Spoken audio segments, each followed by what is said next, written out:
It's my feel-good breakfast show.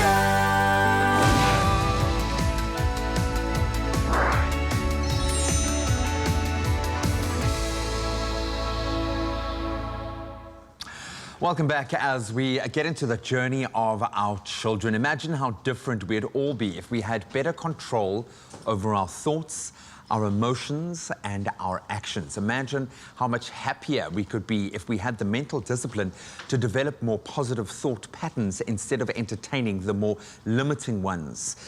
That's the goal of self-mastery, a vision to grow a better you, and I'm going to say it, grow a better child and a better life for those young ones that we treasure most in the world. Registered counsellor and good friend and life coach Shanaz Moors now joins us to talk about how she aims to help people along this journey to her new course. You got a passion. Yes, can't you see I'm on fire? You are on fire. I could bright. feel your energy when you walked in this morning. I love this. I absolutely love the sound of this because this is where I'm at the moment for myself and for my young boy. And I'm sure I'll get there with my daughter, but I'm all about that journey of self-discovery, but also just being more conscious about being able to control our thoughts, never mind our actions, just what goes on in our head. So maybe we start with a definition. What is, in your mind and your words, self-mastery? So self-mastery, you really listed some of the things that it's the ability, or you learn how to take control of your thoughts, your words, your actions. So when you make decisions or you do anything, it's coming from a conscious choice, not this whatever's been put into you, and I'm always using the word conditioning. Yeah. So whatever society says is the way to behave, this is what we do, without processing, is it me? So it's getting to understand yourself. So that's the biggest part of self-mastery. You go on a journey of self-understanding, getting to know who is Graham, you know, what does Graham like oatmeal? Does he even like this? Does he even... And most of the time, most of us do what we were told to do, and we take it as our norm, not do what is... Actually, I don't like this, I don't like that. So that's that knowing the self. It's funny that you put it like that. There's two things that the fact that we do what we don't like. We don't actually take the time to get to know ourselves, yes, and I think there is an advantage when starting that journey with your children. I've learned more about myself, trying to help my young boy kind of discover himself. But you talk about conditioning.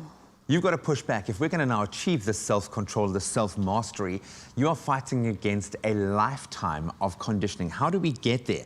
How do we get to a point that we can control our emotions and our thoughts? Because we kind of think that we are subject to our thoughts, that it doesn't work the other way around. Yeah.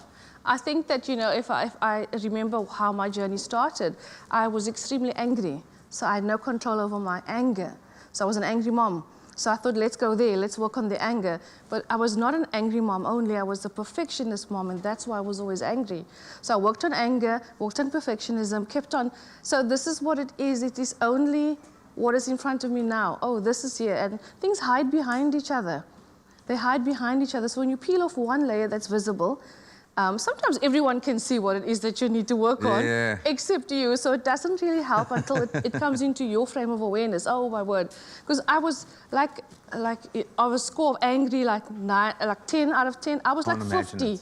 I was like, you know, in a cartoon, I was that mom running with her hair flaming. That was me. I was like, you know, I still have videos that I watch, or we have old movies from home that we made.